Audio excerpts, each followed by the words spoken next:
এয়ারপোর্টের ভিতরে বুকশপটা কিন্তু আমার ভালো লাগছে ভুটান এয়ারপোর্টে। ভুটান মানে পারো এয়ারপোর্টে, পারো ইন্টারন্যাশনাল এয়ারপোর্টে।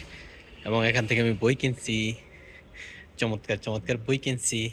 আমার কিন্তু খুবই ভালো লাগছে বুকশপটা। প্রত্যেক এয়ারপোর্টে খুবই সমৃদ্ধ একটা বুকশপ থাকা দরকার, কারণ সারা ভুটানে আমি ভালো বুকশপ পাই নাই, এখানে এসে পাইছি।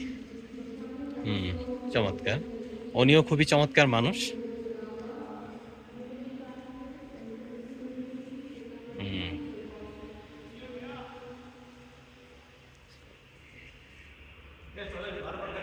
ওকে ওকে ওকে।